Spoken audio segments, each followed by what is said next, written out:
Hey y'all, I'm Dr. Lakrishia Cook, but you can call me Dr. Lala. Welcome back to another episode of the Revolve podcast where grief and loss are a journey, not a final destination. Today, we're going to talk about the power of surrender. Yep, that's what we're talking about today, right?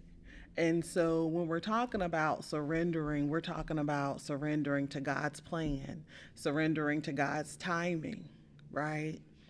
And that sounds really, really simple, right? But for most of us, it's not nearly as easy as it sounds, right? Being able to give it to God, that should be a simple thing to do. Putting it all in His hands, that should be easy. But for most of us, it's not. And can we just be honest with ourselves and admit that sometimes putting things in God's hands is just not easy to do? Can we admit that? And so, what are we talking about when we start talking about surrender, right? Because most of the time, when we think about surrender, we're thinking about in combat, right? So, most of the time in a combat situation, when an opponent surrenders, that means they gave up. That means they're saying, you know what, you got this. I recognize my limitations. I'm going to let you have it. Right? Most of the time, that's what we think. That's what we think about. That means we're no longer willing to fight. We don't want to fight anymore. But when we're talking about surrender, right? When we're talking about in the kingdom surrender, what that looks like, that means that we're trusting God's timing, even when it doesn't match our own, right? Because His time isn't our time. And sometimes He seems to be taking His sweet time, right? It looks like allowing ourselves to feel how we feel, right? It looks like choosing rest over hustle. Because how often, when we're going through seasons of change, when we're going through seasons of grief, we're always trying to keep busy, finding one more thing to do, right? How often do we do that? It looks like letting go of how we feel like things should happen, right? We're not asking God, we're not seeking His face about what tomorrow looks like because we already have it in our minds what tomorrow is supposed to look like, right? But when we surrender, we're letting go of that and we're putting it in His hands. It also looks like being able to receive support. Because how many of us have an easy time? It's easy for us to give our time, our resources, our love, our support, but we have a difficult time receiving, right? So even that is an act of surrender, being willing to allow yourself to receive, right? And so for us, surrender isn't about giving up, it's giving in to God's timing, His grace, and the healing that's not rushed, right? Allowing God to do His work in us, right? So again, culturally, when we think about surrender, it means that we're losing. But in God's kingdom, surrender means we're putting those things in God's hands. And it means that we are not only trusting Him with today, we're choosing to trust Him with tomorrow, right? And here's the reality. Just like anything else, healing is a process.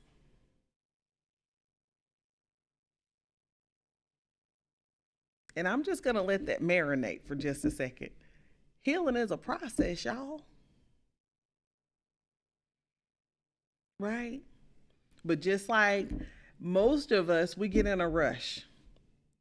We have a microwave mentality. We want what we want when we want it, and we want it now. Right?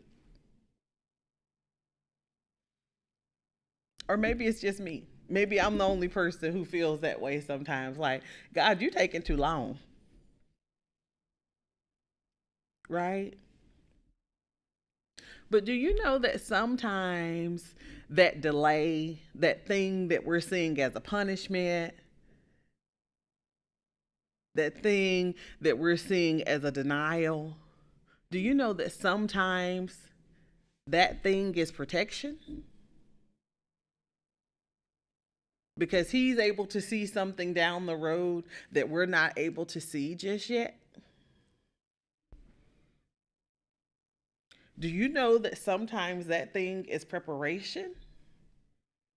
Because again, he sees something down the line that we can't see just yet. Right? In either way, whether it's protection or preparation, he's building something inside of us during the process. Right? So we can see this as a season of development. He may see that we need more time to prepare.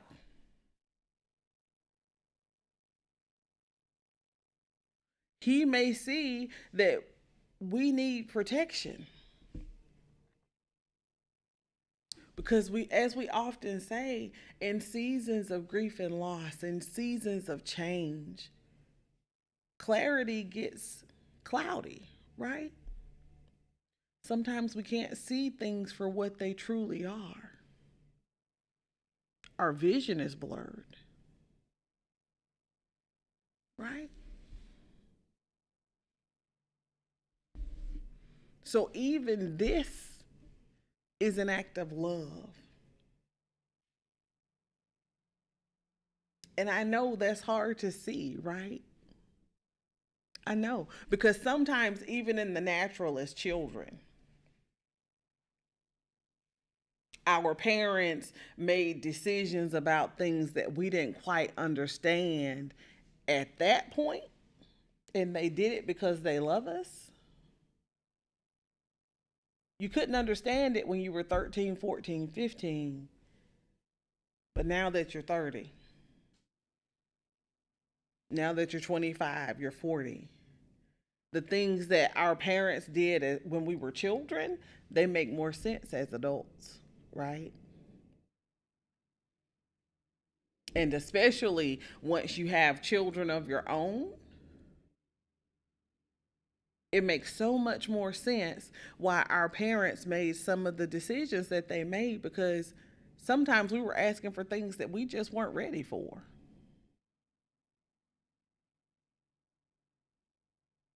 Right? Sometimes we didn't understand that they were protecting us by saying, no, you can't hang out with this person because this person isn't making the best choices. So, no, you can't hang out with them. Right? And so sometimes these decisions get made out of love and we don't understand in the moment. But as time goes on, we get a better understanding, right? And because we are in these seasons where we want to control things ourselves, we hold on to them too tight, right? And sometimes it's hard to let them go. Because again, we want what we want when we want it, and we want it now, right? But here's the reality: sometimes life comes at us fast and hard, right? And because of that, we try to control every single thing that we can even remotely control. We try to control it. And sometimes that shows up and it looks like over planning, hypervigilance, right? And we do that because it feels safer.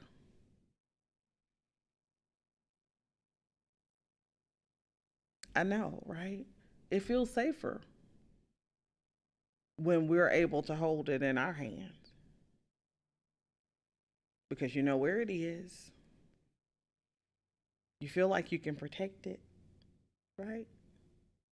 You can hold it. But here's the thing: when we're trying to hold on to a thing and keep it safe, we might miss what God's trying to do with that thing in that season. We miss that opportunity for Him to direct us, right? And why do we do that? Because we're afraid. So let's name that fear, because that's what it is. It's fear.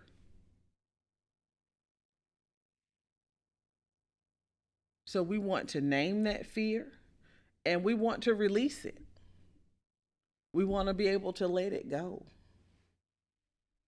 Because ultimately, we don't have control. We don't.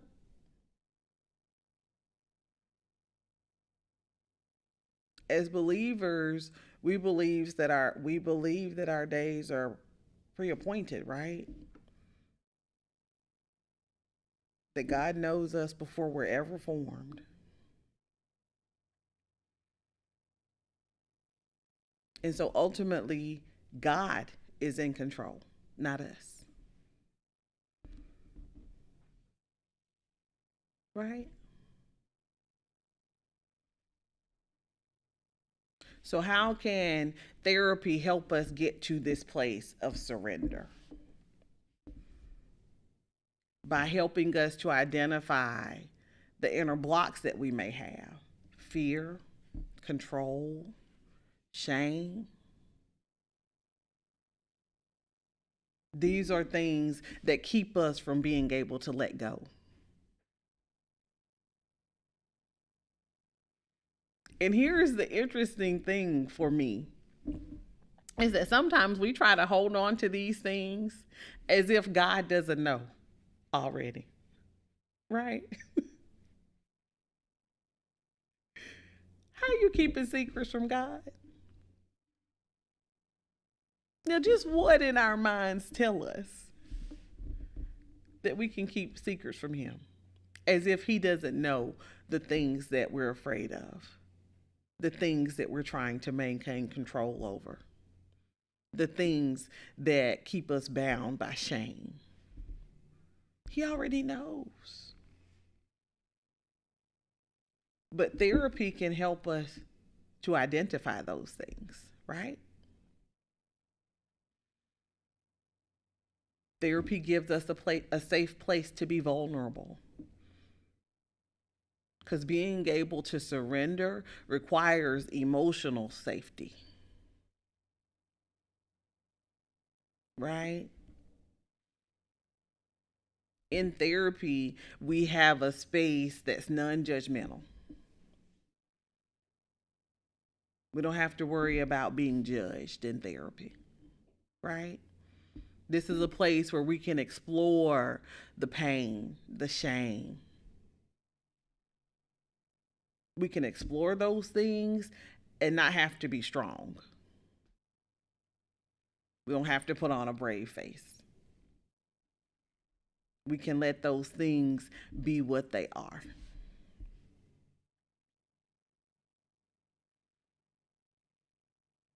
Therapy is a place where we're able to learn how to reframe surrender and what that looks like. Because again, traditionally, when we think of surrender, we're thinking about giving up. We don't want to fight anymore. That's what we think about when we think about surrender, right? But in therapy, we learn how to reframe that. And so, in these instances, when we're giving things to God, when we're putting our lives and the issues of our hearts in His hands, that's an act of courage, right? That's an act of trust in the Creator. It's not weakness.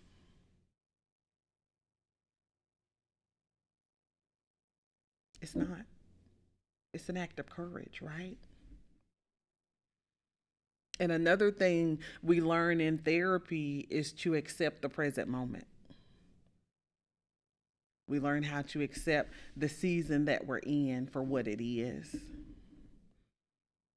We learn to acknowledge reality without judgment. And that doesn't mean we like it, right? It just means we accept it for what it is.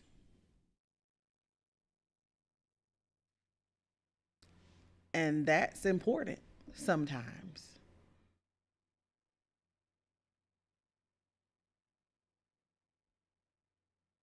Because we can't heal what we won't even acknowledge exists.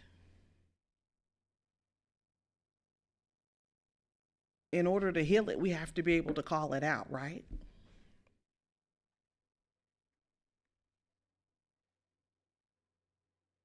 And sometimes we have to be able to just sit with that, right? Another thing about surrender, sometimes that looks like choosing to rest. How many of us look for ways to distract ourselves, to preoccupy our minds in seasons of grief, loss, change? Because here's the truth, we live in a world that glorifies hustle, right? We live in a world where people brag on and they say, I'll sleep when I'm dead. I'm sorry, what? Right? We live in a world that tells us if we're not producing, we're falling behind.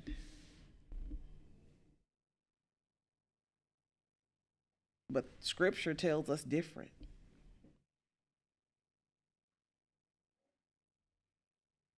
Jesus invites us to rest. Matthew 11:28-30 tells us, come to me, all you who are weary and burdened, and I will give you rest. You will find rest for your souls. Rest is relational, and it's found in intimacy with the Father, right? Rest counters anxiety.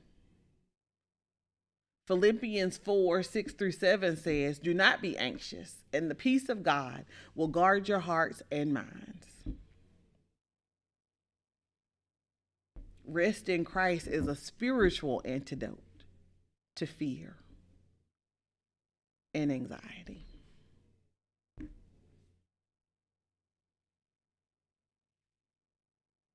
Right? And rest isn't laziness. Right? You being able to rest in the Father is saying, I trust you enough to pause in this moment and lean on you.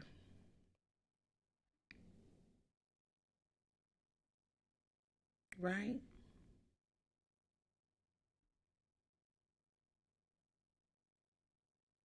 And so, what does our faith say about surrender? Right? Because we always combine faith and therapy, right? So, what does the Bible tell us? about surrender.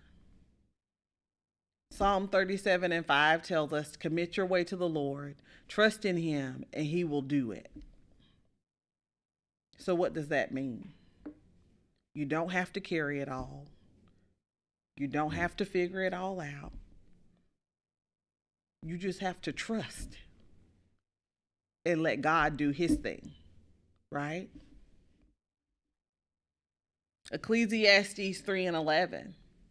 He has made everything beautiful in its time. He has also set eternity in the human heart, yet no one can fathom what God has done from beginning to end. So this is telling us we don't have to rush what God is making beautiful, right? It's not necessary for us to understand everything, to trust the process. And we were made for eternity. So don't get caught up in the trials of what you're going through today, right? And Romans 8:28 says, and we know that in all things God works for the good of those who love him, who have been called according to his purpose. This is one of my favorite scriptures. And so this one is telling us you can rest. You can rest in him even when life is chaotic. Because ultimately he's got it in control. You can trust even when the outcome is unclear. And why? Because God is actively working all things for our good. So no matter what's going on, he's working it for our good. And we can trust in that. And so these scriptures are a reminder that surrender is woven into God's promises. Right? It's woven into his promises. And his timing is always layered with love. So even though things might not be going according to our timeline,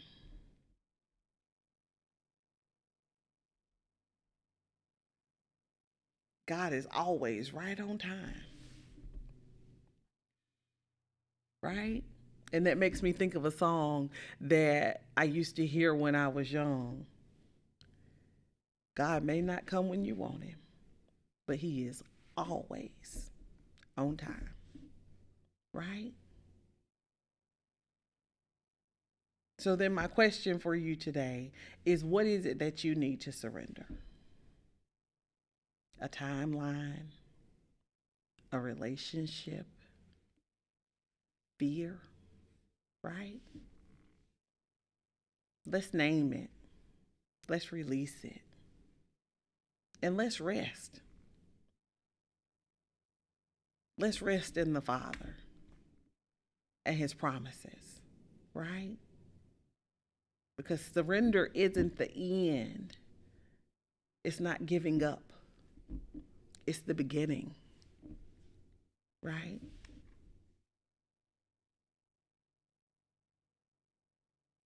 It's that conscious decision to put it in God's hands. And I know that's a challenge sometimes. But ultimately, he's in control. Right? And so if this episode sounds familiar, or if there's something that resonates with you, drop a heart in the chat and let me know what you need to surrender today. Let's talk about it. And so until next time, keep choosing healing. Keep choosing joy. I love y'all. Bye.